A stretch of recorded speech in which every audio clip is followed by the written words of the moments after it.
본 내용은 2479호 가톨릭 마산에 수록된 성 김대건 안드레아 사제와 성 정하상 바오로와 동료 순교자들 대축일 경축 이동 송권종 다니엘 신부님의 강론입니다. 영적인 투쟁의 정당한 결과로 받아들인 죽음, 순교.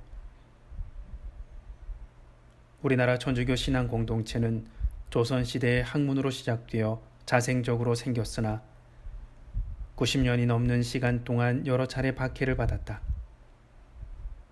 박해의 시발점은 각 사건마다 다르지만 그 목적은 천주교를 말살하려는 것이었다.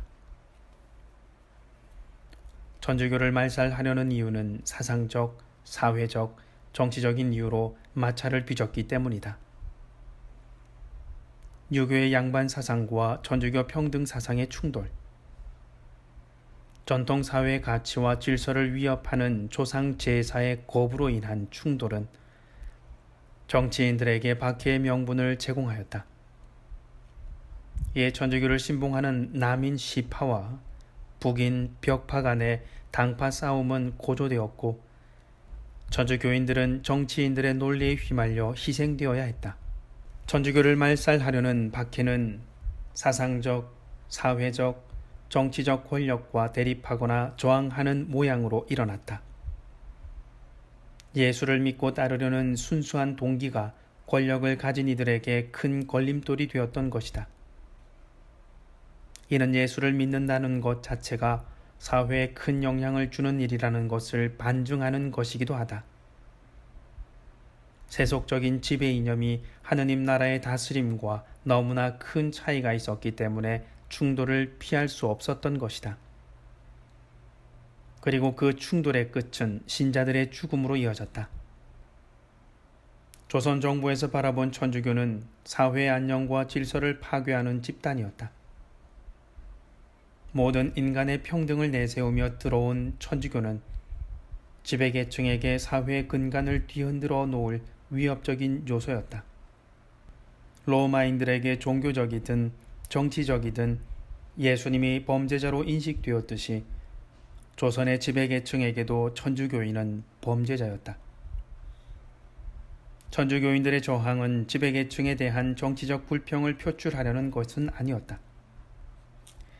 자신들이 가진 천주신앙을 지키기 위한 순수한 노력으로서 저항이었고 그 저항이 죽음으로 이어지기도 했다. 때문에 천주교인들의 순교는 정치적 투쟁의 결과물이 아니라 영적인 투쟁의 결과물로 보아야 한다.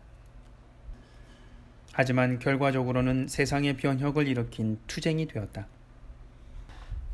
오늘날 박해는 사라졌다라고 할 수 있겠지만 순교자들의 순교 정신은 교회와 사회 곳곳에서 필요로 한다.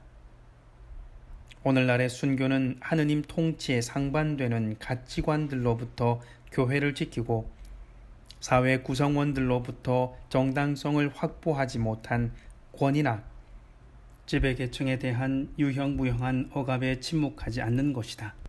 정의와 공정, 생명의 존엄함을 지키기 위한 투쟁으로서 순교 정신이 발휘되어야 하지만 순수하게 신앙을 지키는 형식으로 일어나야 한다.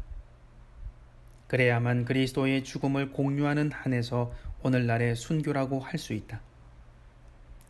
천주를 믿지 않겠다 라는 말 한마디면 목숨을 지킬 수 있었지만 순교자들은 자신의 죽음을 영적 투쟁의 정당한 결과로 받아들였다.